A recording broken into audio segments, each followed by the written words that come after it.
नाजरीन, आपको आगाह करे कराची से, जहां वाले नुमाइंदा खुसूसी जावेद इब्राहिम मंगी के मुताबिक यौम दिफा की मुनासबत से स्पेशल सिक्योरिटी यूनिट की जानिब से खुसूसी नगमा जीवे पाकिस्तान रिलीज कर दिया गया।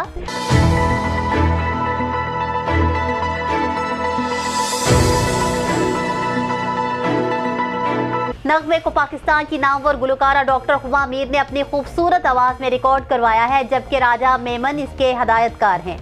DIG मकसूद अहमद ने कहा कि आज का दिन हमारे अहद की तजदीद करता है कि अगर मुल्क पर कोई आंच आई तो हम किसी भी कुर्बानी से दरेक नहीं करेंगे।